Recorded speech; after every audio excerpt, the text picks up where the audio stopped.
You're watching Amador County's local television network, TSPN. And now a TSPN Outreach presentation. Operation CARES, Response to Sexual Assault on TSPN.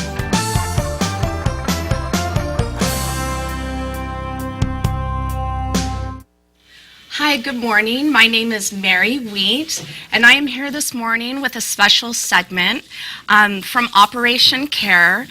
And this morning, our show is a special show titled Respond to Sexual Assault. And this is... My name is Garcia Valadez, and I'm an outreach prevention specialist at Operation CARE. Awesome. And you are? My name is Anna Garcia. I'm a prevention outreach specialist with Operation CARE. Fantastic. Ladies, thank you so much for being here this morning. We're going to cover quite a lot. And our first question this morning is, what exactly is Operation CARE? Well, Operation CARE has been in the county for the past 33 years. It was established in 1980, and our mission is to provide domestic violence and sexual assault support systems, or a support system to the community. Okay. We also do crisis intervention, and we do community education. Throughout the year, we do a couple community activities to bring awareness to domestic violence and sexual assault. Okay. In February, we did the Color Madness Walk Jog, and we did that to promote healthy relationships and to encourage a violence-free lifestyle. That was awesome, by the way. I participated in that, and my kids, and it was just fantastic. And it was for your first year. Yeah, the turnout. The turnout was amazing, and I mean, we all knew what we were doing it for, but it created such a sense of awareness for Operation CARE. I don't think a lot of people really knew. All the details of what OpCare does, Absolutely. So, well done. That was a huge success. We can't wait for next year. It will be here. In April, we do Sexual Assault Awareness Month, and that's a nationally recognized campaign. And so this year we did things a little different. We had a Denim Day booth at the Pekovich Park in Jackson, and we had a balloon release, and the balloon release represented the statistics of men and women that are victims of sexual assault. And just in October, we do Domestic Violence Awareness Month, and again, we put out ribbons and stickers and all kinds of other promotional items in Sexual Assault Awareness Month and domestic violence. But our big thing in Domestic Violence Awareness Month is the 3D cycle of violence. And we actually have 3 different rooms representing the honeymoon, the tension, and the explosion stage. Okay. And we try to demonstrate, it's a demonstration of what the victim's perspective is. Okay. To allow the community to know, this is where do you do that? It's actually held in our office, in our boardroom. We set it up. This year we're trying to secure a mobile trailer so we can do a mobile exhibit, maybe take it around the county to different places. Okay. Yeah, so and we encourage, everything we do is free, so I mean, the more participation we get from the community, the better off we all are. Right. Is there a need in the community for your services? Like in our small community, I think some people would probably wonder, is there really a great need for this? Absolutely. The services we do provide are all free of charge, and it's completely confidential. And every individual is given the same services, but we take into exception their situation. Sure. So we do have a 24-hour crisis line, and that is 209-223-2600.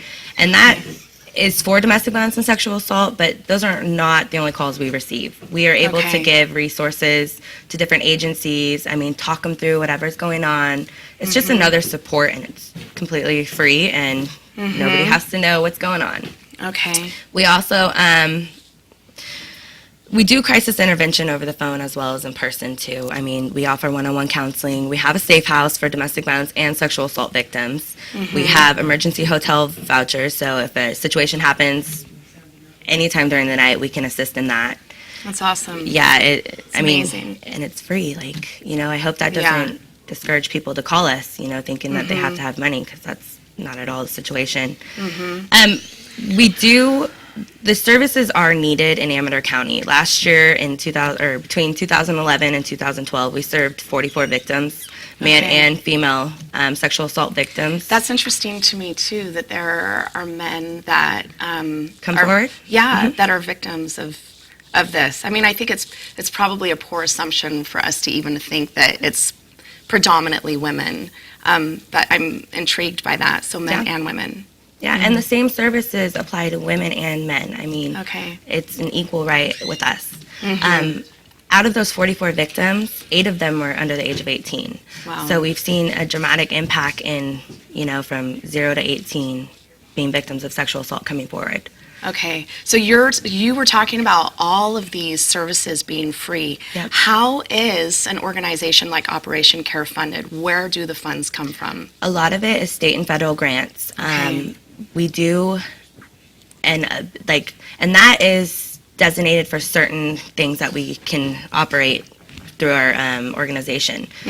We rely largely on individual donations because that gives us more of a freedom to go buy a pair of shoes or Sure. dinner or what is needed. So an individual donation gives you guys freedom as to how that money is spent, but federal, state grants, you probably have to stay within Procedures. a certain parameter. Okay. Exactly. And I mean, that's great. That's our main source of funds, but individual donations just allows us to do a little extra. Right. And that doesn't just include money. I mean, that's toiletries, that's clothing. Ooh, that's good to know. I mean, those are a big help too because when clients come to us, a lot of times they don't have those necessities. Sure. Okay. Yeah, and then I'm sorry. No, go ahead. But we also do fundraising events. Okay. In February we had Amateurs Got Talent, and that Okay. helped us put into general funds as well. Okay. And then we do an annual golf tournament, and this year will be in September. Ooh, At Mace fantastic. Meadows. At Mace Meadows. Yeah. Awesome. So we try to Fantastic. get out there and get busy. Awesome. All right, ladies, let's go to a very basic question. Define sexual assault. What is sexual assault? Okay, sexual assault is any type of sexual activity that a person does not agree to. This includes rape, attempted rape, touching someone or making them touch you, incest, any sexual acts with children, being watched or photographed in a sexual nature, or someone exposing themselves to you. Okay. That pretty much covers it. Yeah. That's a lot. This is a sensitive topic and touchy issue, and when you name it exactly what they are, it kind of, there's a heaviness that comes with this, that It's important too that people realize that. I mean, yeah. the individual has to consent. I mean, Yeah. You can't just take advantage of people without, their Consent to it. consent. Yeah. Yeah. Okay. Let's move on. What is sexual harassment? A little bit different. Very much, and people usually I confuse think it gets both of blurred, them. Yeah, I think so. So let's talk about that. What is the difference between sexual harassment? and Sexual harassment differs from sexual assault in that the sexual harassment is more of the bullying, coercion, that sort of thing, where they haven't taken it to the next level where they're actually committing a crime necessarily. I mean, it's still not okay, but they're not touching anyone or taking photographs or anything of that nature. It's more of the unwanted comments, gestures, pressure for sexual favors, unwanted letters, phone calls, that sort of thing. I'm specifically thinking the workplace, and I'm thinking even of high school students. I'm sure this is happening a lot in the high school setting.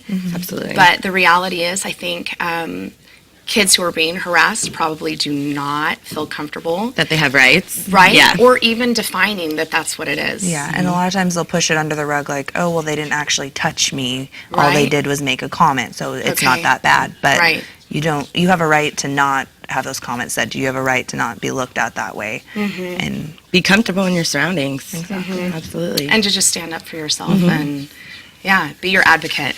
yeah. Okay, what is the role of an advocate? That's so funny, I didn't even know that word was there. Okay, cool, here we go. What is the role of an advocate? Our main role as sexual assault advocates is to support our victims in all their decisions. That's our biggest thing. Whether they want to go forward and press charge or go forward with the legal system, or they just want counseling, or they just need someone to talk to for that 5 minutes on the crisis line, whatever they want, we're going to do that for them. Okay. We provide interview accompaniment that is for law enforcement, the district attorney, victim witness, talking at school, anything of that nature that they need us to go with them, we go with them.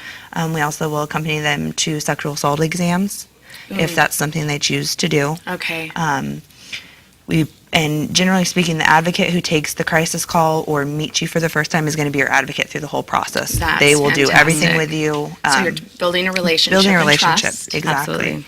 Okay. They'll be the same person that provides you with your one-on-one counseling. Mm-hmm. They'll be the same person that puts you in touch with all the various resources that you might need, Okay. and help you find the answers to all those tough questions that you don't know how to answer at that time. Okay. And an advocate, we help the friends and the family of the victims as well. You know, if they need to have different resources or just to talk, we're there for them as well. But our main priority is the victim. I mean, the advocate is straight for the victim. And what we'll usually do is the victim will have their own advocate, and like, let's say mom and dad are involved. Mom and dad will each have their own advocate. So it's not like interesting. everyone's, having to share an advocate. We all give them Okay. each their own. I imagine family members have to deal with a lot Yeah. when something like this happens. It impacts the whole family, the whole community. People don't realize how far spread it goes. And it's regardless of age. Oh, and gender, anything. I mean, it's not one person that definitely this happens to it. It can happen to anybody at any time. Okay. And we do really focus on doing no harm. That's our first and foremost rule of thumb when we handle sexual assault situations. There's so much harm that's already done. Yeah. So, As us as advocates, I mean, we give options. That's what we do. We give options, and regardless of what option they take, we're there. okay. Ladies, this has been excellent. Thank you so much. We're going to go to a break, and then we'll be back and we'll discuss more. Wonderful. Thank you. Thank you.